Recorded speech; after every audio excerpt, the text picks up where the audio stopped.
You have tuned into the Beardown Corner with your host, Sergeant Julio. Hey everybody, this is the Beardown Corner. I'm Sergeant Julio. We got you covered for this NFL week. All right, so stories coming around the NFL are the Rams, Los Angeles Rams, and the quarterback, Matthew Stafford, are currently in progressions for a new quarterback deal. He is signed for the 2026 season, but expectations are he'll play longer than that, so I would think maybe a year or two extension, probably in the range of 50-55 million, where the rest of the quarterbacks are nowadays. Probably going to be 50 mil because he's taking a cheaper quarterback deal for an MVP caliber quarterback, and he wants to win. That's the whole reason if he's sticking around. It's another Super Bowl or bust. That's the Los Angeles. They might start say, fucking, I'm the picks here soon. Just watch. NFL draft coming up. Something might happen. Big trades amongst. Cowboys have inked kicker Brandon Aubrey after his failed attempt to hold out for $10 million. Instead, he still gets the original offer of 4 years, $28 million, $7 million a year, $20 million guaranteed. Longest accuracy kicker in NFL history. 88.4% career kicking average. He is lights out, 90 plus, I think like 95.7 or something like that, or 96.7 for his extra point accuracy. Like, the guy is Mr. Automatic. You get to midfield, hell, you get to behind midfield at your own 45 and you can kick a field goal? That is a lockdown. Lock that shit down and make it happen, right? And they did. Congratulations, Brandon Aubrey. Reports coming out with a bunch of dirty digging that we did. It's quite simple. AJ Brown is most likely going to be out of the Eagles, and he's going to go to New England after June 1st. Because after June 1st, they can split his, I think it's like a $48 million cap hit or something stupid like that, and split it over 2026 and 2027 cap hits. So that way they, free up that little bit of money for whatever the hell they're going to do. Anyway, it's most likely he's going to go on. The rumors coming out are they want one of the three wide receivers. They want a replacement wide receiver. And depending on which receiver will determine the draft compensation for that trade. So, like, the example we kind of searched and found around, the people have been kind of suggesting something like a Keyshawn Boutte, right? Him in a 4th round pick in this year's draft or next year's draft. Or maybe it's a Mac Hollins and, a 2nd rounder, right? Or it's a Demario Douglas and a 3rd rounder. Either way, you have each of these receivers that are locked into the system, know the system. Romeo Doubs obviously ain't going anywhere. We already know that. They signed him in free agency. But you can definitely give up a Demario Douglas. You only have so many reps to go around. So at the end of the day, who's going to be your number 4? Because it's going to be AJ Brown, Romeo Doubs, and most likely Keyshawn Boutte. He will be fighting for number 2 alongside Doubs. So really, at the end of the day, keep Mac Hollins because he signed him last year, and ship the unfortunate draft pick out of town with your drafted player. But hey, you get a hell of a star wide receiver to go with it. So hopefully he doesn't cause too much chaos in New England. Puka Nacua is back from his rehab stint and was at voluntary practices this week. Not much to report. He's looking good. He went for the stint after he was sued in March on allegations of a bunch of crap, basically. I've talked about it in previous casts. Long story short, he went to rehab so he can fix his life. And I hope he does, because this dude is in big payday extension mode. I think this is his upcoming contract year. So smarten the fuck up or ship you out of town. Free agent wide receiver, while we're on the topic of wide receivers, is also looking to get back in the NFL at the age of 33. The former star wide receiver is looking for a reunion with the New York Giants.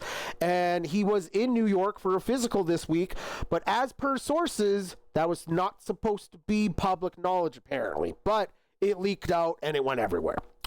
So, former starting quarterback that went to the Super Bowl with the San Francisco 49ers and current backup to Matthew Stafford, Johnny Garoppolo, is possibly considering retirement. So that could throw a little wrench into it, right? Like, yes, Stafford needs to be signed. He's your number one unanointed. We know that.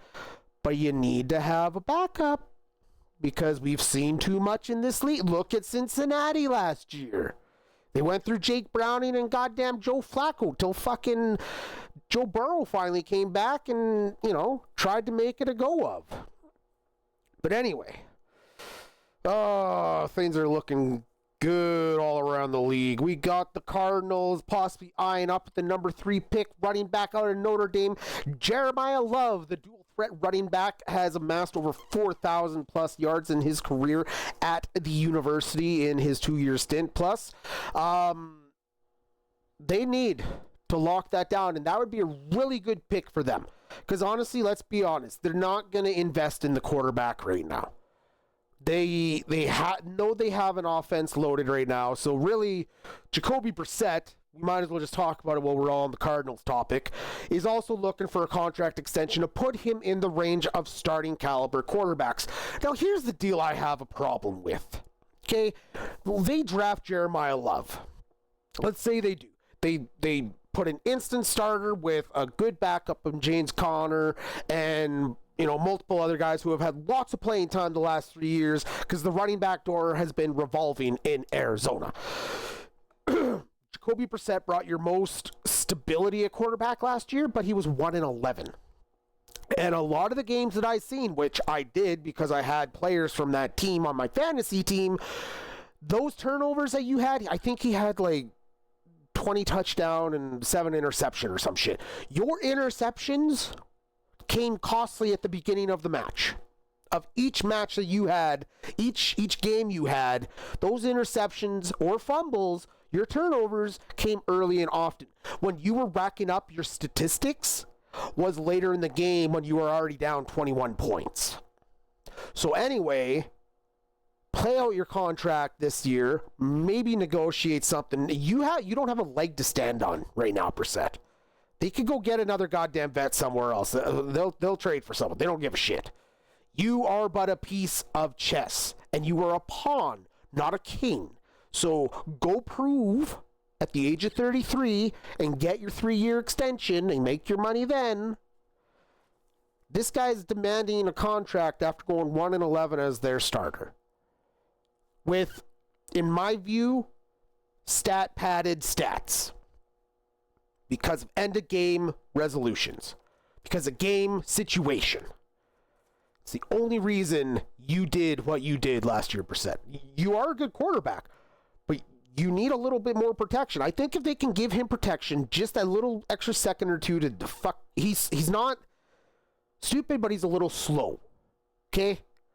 So for him to get that proper read, get him that extra second. They can do that. I think this could be a surprise team out of the NFC. Oh, moving along. We got Cam Hayward out of the Steeler Nation saying that he wants quarterback Aaron Rodgers back and out of reports. That will not happen until after the NFL draft. No answers are expected from Aaron Rodgers before the NFL draft leading up to. So that will determine, I'm guessing, drafting reasons, right?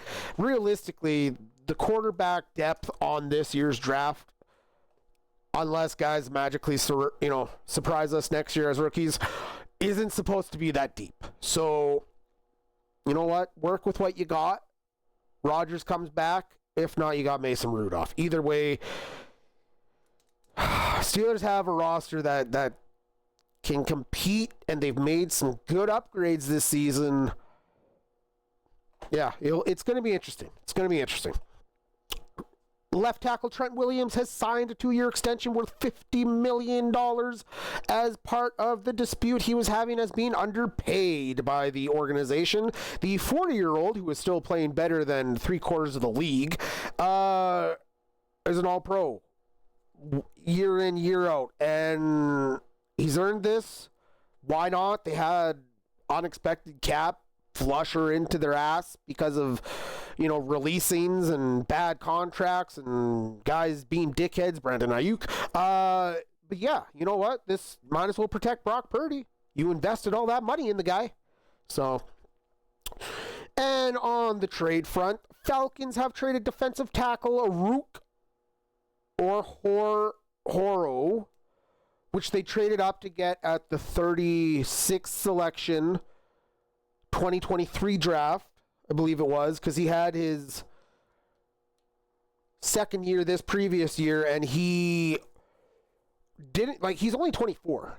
They traded for defensive tackle Mason Smith, who was also a later second round draft pick from the Jacksonville Jaguars, but Rook just didn't, he was viewed as a very good specimen, athletic specimen, just needed a little fine tuning.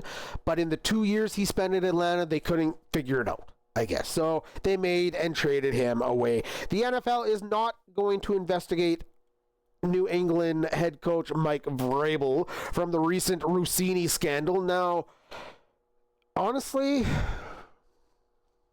it's just drama, story. That's all it is. Head coach possibly slept with an NFL analyst over at The Athletic. Pictures came out. There's been backdoor stuff on they were trying to cover it up and pitter patter, let's get at her. Honestly, just leave Mike Vrabel alone. Whatever. The guy went and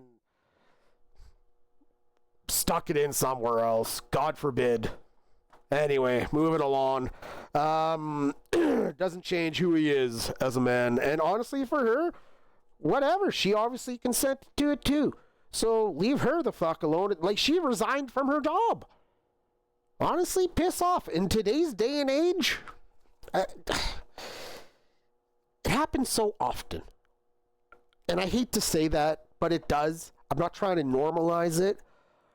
But accidents happen, shit happens, it happens for reasons that we don't know, and we're not going to know, and I don't really care. So as far as the Vrabel situation, honestly, let them both just work and do their goddamn jobs. On bigger news, we have Dexter Lawrence, New York Giants superstar defensive tackle, has been traded to the Cincinnati Bengals for the number 10 overall pick in this year's draft. They also gave him a 1-year extension worth $28 million to increase his overall value right now, as he was still under contract for 2 years. They now have him for 3 at $23.5 a year. And the last story of the day, we got superstar linebacker, defensive end, however the hell it's used in the Houston Texans linebacker. Will Anderson signs a 3-year extension worth $150 million, keeping him in Houston till 2030. Now you wonder, it's a 3-year extension. We're in 2026. He's still on his rookie contract this year and next year because they picked up his 5th-year option, so the extension kicks in after that. This is a hell of a deal to lock this guy in now at a little bit above Micah Parsons' money, but by the time this deal kicks in, and he keeps on the trajectory he's going, this deal is going to look like peanuts on the dollar. But you know what, though? That's it. That's all we got for us here at the at the Beardown Corner today. I'm Sergeant Holio. Catch us every Tuesday morning at 6 o'clock General Mountain, 8 o'clock Eastern. Anywhere you get your podcasts and on YouTube. Be safe, take care, and we'll catch you next week here on the Beardown Corner.